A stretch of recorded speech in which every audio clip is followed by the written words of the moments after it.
Good morning, everyone. Look who I have with me this morning. It's Newton. Look who I have. Newton's joining us today. And do you know why?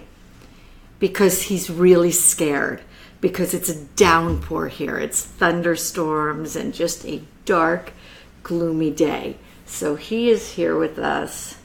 Say hello to everybody. It's a dark, gloomy day for Newton. Yeah, let's get you up. Here, come here. There we go. Let's see. What do you say? What do you say? I love you, right? We have a fun day. We're going to play Guess Who, right? We're going to play Guess Who. Hey, Christina. Hey, Kathleen. Hey, Jean.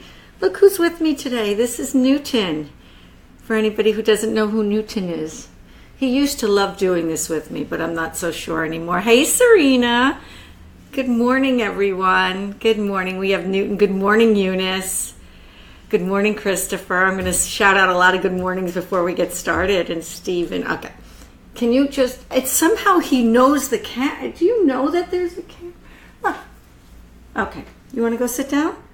Okay. Why don't you go sit? And you... Thank you. And you tell me if you win... Yes, sit. Okay. That was Newton in the morning. And Jacob missed him. Hi, Robin. Hi, Stan, Patty, Gino, Stephen. Good morning, Yves. It's so nice to see everybody today. So it's really rainy. It's kind of stormy here today. And I have, it's Smart Start. Hillbilly News. Okay. Does everybody see Stan McFall's post? Hillbilly News, Stan's News saying hello from Spartanburg, South Carolina. Stan, I'm not sure that the hillbillies are the most popular people right now. But I love that you're here. I'm just teasing. I love that you're here. Good morning to my mother. Phyllis entered the room, everybody. So it's rainy and it's stormy, and I'm doing Cheddar this afternoon. I'll be on at 1:50, the show Between Bells. So if you like Cheddar on Facebook, it will give you, it'll tell you when the show is live. And I'm looking at some really fun public art today. Really fun public art. We do public art at the Flatiron. Right now we have Serena Boosky's show, Confluent Markings, which I'll be sitting in front of at Cheddar. But I wanted to take it a step further, and I wanted to show you public art that ends up having a new purpose. So I want you to join me then. I don't want to give it away. So this is Smart Start. Robin, I'm thrilled you're here. I'm absolutely thrilled. Thank you. This is Smart Start, a way of starting your day smartly. I don't even know if that's correct English, but a way of starting your day, kind of getting your mind focused and energized and taking a look at history, art, losing yourself, finding yourself, inspiration, whatever you want to call it. Hi, Chelsea. So nice to see everybody today. Okay, so it's Guess Who? And I'm not sure how hard this is. If for the artists, hi Don, nice of you to join. Actually, all the artists can guess this. It's okay with me, but except Serena Boosky, if you know it, Serena, just give us the initials, okay? Guess who? Actually, you know what? I don't know how. I can't gauge how difficult this is today, but let me give you some background on who we have here, okay? As a way of doing Guess Who? An American landscape painter and printmaker. Oh, Don! Best known for his marine subjects, he is considered one of the foremost painters in the 19th century America and a preeminent figure in American art. Largely self-taught, he began his career working as a commercial illustrator. He subsequently took up oil painting and produced major studio works characterized by the weight and density he exploited from the medium.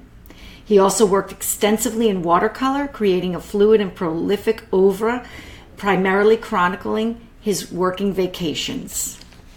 And Don wins it today. He didn't even... Hi, Chris! But everybody, if you're not reading Don's post, you can still try. Okay, and you know you get a Smart Start cup when you win it, but I'm still waiting for them to arrive. So let me show you some more of this artist's work because I find it absolutely amazing. If you don't know it, hey Jacob, you missed Newton. Good morning. Newton's now at my feet. Look at this. Look at this work. And if you don't know him, you will know him when I show you his signature work. Look at this. American artist. Look at this one. This one I didn't completely put the whole screen because I didn't want you to see the name. I had no idea it would be guessed that quickly. Hi, Stephanie. Hi, Brenda. How are you? Yay, yes. So because Don guessed it, but does anybody else, if you didn't see the feed, want to take a guess? Hi, Bronson. Do we know? Okay. Look at this. It's Winslow Homer. Oh, your feed keeps dropping off, Christina. I had this problem all day yesterday. Just all day. Okay, so look who we have here. We have Winslow Homer in one of the most iconic American paintings, Snap the Whip. And it's this incredibly gorgeous, idyllic scene, I guess from Massachusetts, I believe. And he just captures this kind of America. Can you hear the thunder in the background? Newton's under my feet shaking. It is really a thunderous day.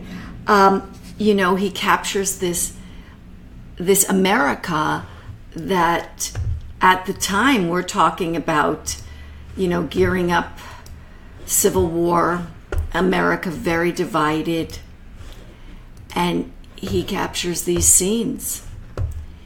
And then he is sent to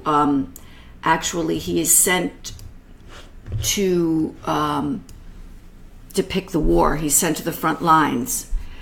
Oh yeah, that's good. Thank you, Brenda. He's sent to the front lines to record the war. And he records, a lot of soldiers and women, nurses and people like that. But it's years later that he really becomes, I say, Winslow Homer. I know we know him so well from this piece. And we all as Americans and people, you're in the museum, you're in the American wing somewhere in some museum, and you see this and you fall in love with America. This is America. This is your country. This is the beauty, the sky, the landscape, the children running. And it is such an amazing depiction. But this man, he takes it further. He takes it much further. After he visits the Bahamas later in his life, this is like 99.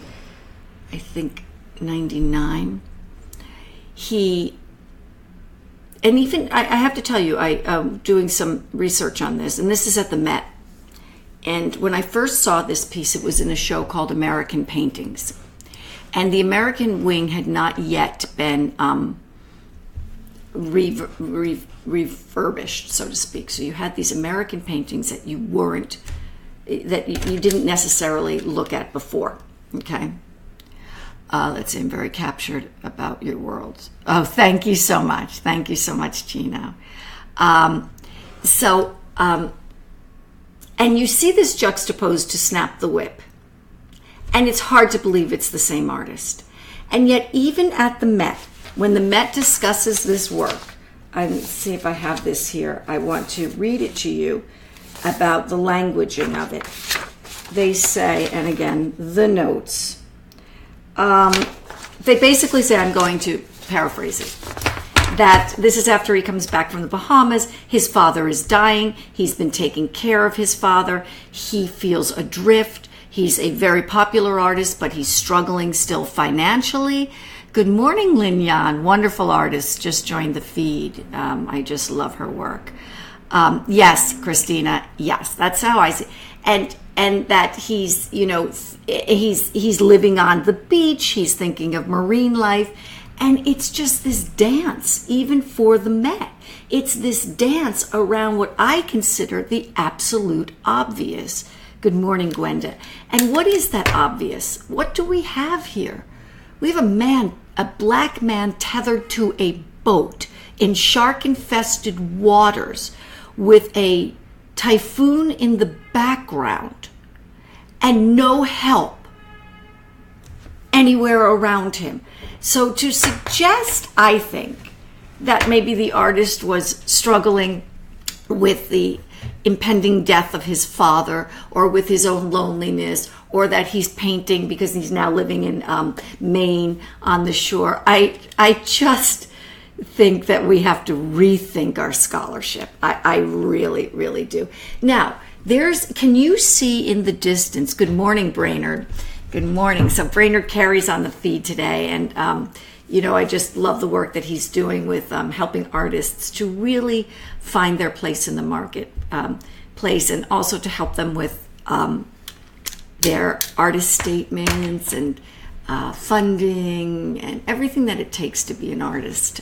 He really has a wonderful program, and I'm going to put a link to it for you for anybody who is interested, because I really think there is no place that does this for artists. There is no place. You can get a master, you can get your master's degree, you could do your studio studies, all of that, but no one is teaching you how to be in the marketplace, and it's really necessary. Because when you think about business school, or you think about undergraduate degrees, most programs really do train people in a particular way to go out and get jobs, and they have internships available, and it doesn't exist in the art world. And so therefore the artists are kind of adrift. Speaking of adrift, so let me get back to Homer. So let's look at this. Good morning, Roger. Good to see you. Good morning, Kathleen. So the neo-realist before you, wait, which one do you want to see, Gino? Which one do you want to see again? Because I want to show it to you. Okay, so so if you're in the Met and you're looking, you're in the Met and you're looking at this and you're thinking, life in America, gosh, we're so great, and our lives are so beautiful, and they are. And you think Winslow Homer really captures America, and he does. But he also captures the other side of America, something that, okay, I will show you that again, Gino, in 1 second. And so, can you see in the background of this piece, let me move to the right place. Can you see in the background a little bit that there is a boat on the horizon? Can everybody see that? If you can, you don't have to write it. You could just give me not a thumbs up, a like or a heart or something. I just want to make sure that you can see that. So what happened was, the story goes, is that he originally did not put this frigate in the background, so to speak. Good morning, Jeffrey. Okay, good. Everybody sees it. Great. Thank you. But then you're going to love this. It didn't feel hopeful enough for people, or for Homer, or, for himself. So he puts this boat in the background, this ship in the background, to give us the hope that this man may be saved. And I just find that so ironic. I find that so amazing that should give us some hope, because it doesn't give me any hope, in the sense I almost see it as going away. But, that's my own personal take on it. I absolutely love the foreground with the sharks. They're eating something. You see blood in the water. And I love the look of this man on the boat. It's almost as if he's used to being, yes, we do need hope, Brainerd. It's almost as if he's used to being in turbulent waters. I love how strong he is. I feel like he's tethered to this boat. The boat is breaking down, obviously. You see it was a sailboat. And it's just, I think, one of the most amazing paintings in American art. So I want to show you a few more. Here's another one that he did. And again, I think that, this is so much after his Civil War period. And the reason I didn't put attributions here is because we were playing Guess Who, but you guys are so smart, you got it right away. I'm not sure what the white mark on his chest is. Chelsea asked this question. I think about it myself too, and I'm wondering if it's a stylistic, if Homer puts the white mark there as the white in the sea caps, or is it some kind of identification? I'm not sure. I think it'd be interesting to take a look at that. Good morning, Lisa. So it's a great question. I'm going to look that up if I can. Here's this other work. So he's on the front lines of the Civil War, and he sees an amazing amount of atrocity, right? And he shifts his way later in life. He shifts his idyllic America into those images. I love this piece too. Sweat. Don says it's sweat on his chest. That's a really good thought. Love this. And, there's something monumental. There's something really powerful about all the work.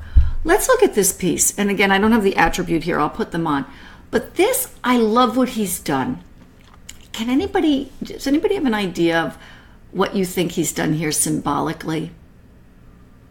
Because I just think that it's just amazing. We have African Americans. We have them holding the flag, beautiful family, little children. If that's not hope, little children are always hope, always hopeful. But we have a man in African garb in the center. And I think that what's happening is that, it is fantastic, Gina. I think that what's happening is that we see this, he kind of creates this wonderful bridge, a cross-cultural bridge, almost what it is to become American, what it is to bring your roots. Your roots are this African beautiful garb in the center. And that's kind of the culture, what was, and then what you're becoming, African American. And for him to have seen that, I think that this artist I think there must have been so much that was in his heart and in his mind and in his mind's eye, being on recording the Civil War the way he did in drawings and such for Harper's Bazaar and different magazines. He was an illustrator. Let me see what Dave says. Oh, thanks, Dave. And then he, later in his life, it's almost as if it was decades before he's even ready to then paint it. I love this piece. I feel like a little bit I'm looking at Giotto's massive bodies, and I'll post a Giotto piece for you later. Is that Tom Estes who finally joined us this morning? Wow. Hi, Tom. You didn't get to play Guess Who, but I'm sure you would have known it. Let's see what Gino says. The girl on the left, let me see. Gino, you mean in the last piece? On the left is removed. Why? Okay, let me see. Yeah, very good. Very good question. I wonder why too. And I wonder why, if that is symbolic in some way of, we have African Americans, right? These are probably newly freed slaves. Then we have this African man, and then we have this little girl over here. I'm wondering if that is if that's the bridge for him. I love that they have the American flag here. It's interesting. Oh, John Haber. Okay, John's on the feed. John. Oh, favorite artist. Don't care for the three bodies in the water, though. Okay, John, why don't you care for the three bodies in the water? Wait, I want to hear what John has to say. Because, it's interesting. It feels... Yeah, I want to hear what you have to say why you don't like it. All right, so let's go back. So this artist, this amazing artwork began here. And it's also, really beautiful. Look at this piece. This piece it feels kitschy. Yeah, I think you're right, John. It feels very much like there's this kind of, I was saying before, it reminded me of Giotto's big squared off bodies.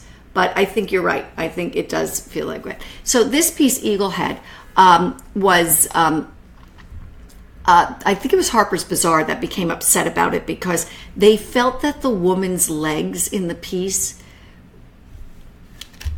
were gainly. She was too heavy. She didn't have beach body, even back then. And there wasn't this notion of going to the beach and being dressed for a beach day. It was hardly bikinis that they wore, but and he played along these lines for a long time, even with his beautiful, quote unquote, more beautiful American pictorial paintings. I feel that there was something that still is very ominous about them. There's something ominous. Let's see. Let me just see what everyone else has to say. The forms do seem awkward and stiff. Yeah, Patty, you're referring to John, right? What is it? I wonder what he would paint today with all the events going on in the U.S. Yeah, I do too. It's just really okay. Tom, big sleeves, more Baroque. Cheryl, is there some kind of sartorial time lap going on? No. Tom Estes thinks I dress for these smart starts, but I do want to say, Tom, these big sleeves were for this painting because it's like that kind of gainly fabric and such. So yeah, that's my life. Look at this one. Look again, these wonderfully beautiful, lovely, quiet. It's a peaceful world. America's so peaceful. Landscape. And then he brings us what I consider not only the other side, but I want to see what I want to show you. They say the truth lies somewhere in the middle. It's an ancient Roman saying that the truth lies somewhere in the middle. And I have to say that saying kind of, I go to it all the time, several times a day actually, and thinking about, whatever, just my own life. And I think that I think that in this case it's more than true. I think he was actually more aware of racial injustice. He was so much more aware of racial injustice than we even give him credit for. John, I don't know if you were on the feed before, but Lin Yan, this is Winslow Homer. So, John, if you weren't on the feed before, I was saying that at the Met, at the American Wing, which I know you know very well, basically the way they present this work on the placard is they basically say that at this point in his life, he's, his father is ailing, he's in Maine, he's on the, he's back to drawing beach scenes, and that the Met basically says that this is a feeling of him feeling adrift in his life, maybe not having received the financial support that he wished he had compared to other American artists and such. And that notion, to me, that's so whitewashed. And I don't mean it I just mean it whitewashed. And it's just like, how can you not look at this piece, as Serena says, and understand that he had an understanding of race in America as the man was on the front lines of the Civil War, recording it, illustrating it. He was hired to do that.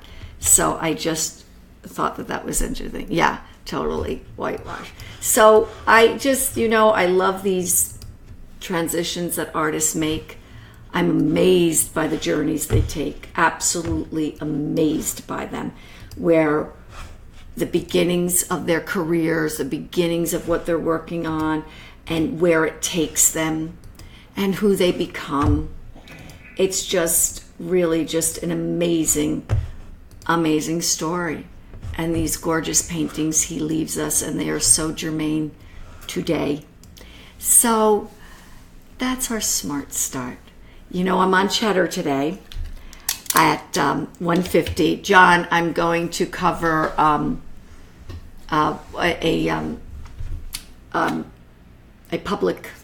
exhibit from the Lower East Side. I don't want to give it away too much because I don't want to preempt Smart Start on Cheddar. So I want you all to have a great weekend. Tomorrow I will be on Brainerd Carey's site, Praxis Center for Aesthetic Study, and I'm going to be doing an online course for the students there. And again, I'm going to put a link for any students that are interested on artists using social media. And I'm really looking forward to that. And I get to interact with everybody. So I'm really looking forward to that. I want you all to have a wonderful weekend. So I'll be on Cheddar later today. And then tomorrow I will be talking about social media and artists' careers on Praxis Center for Aesthetic Study. And don't know what else. I'm getting William ready for college. Oh my God, which is happening much. It's starting to speed up. Yes, I agree with that, Gwenda. I agree with that. Thank you, Robin. Good, Serena. Yes, absolutely join. I'll send you the link. Kathleen, I'm on Cheddar at 1:50. So if you go, here's how Cheddar works. Now they're on the radio. And Cheddar is all over now, okay? So we have Cheddar on Facebook, Twitter, it is on Instagram. It's on the radio. It's even on TV now. If you get Fusion TV, if you're a Fusion cable subscriber, which there are 60 million, Cheddar is on cable. So they were this kind of untethered news show, this MSNBC for Millennials Plus. And because I'm not a millennial, I think you can see that. And now they're just, John Steinberg's taking over the airways, and we love that. And we love John because of two things. One, he shares the Flatiron space with me now.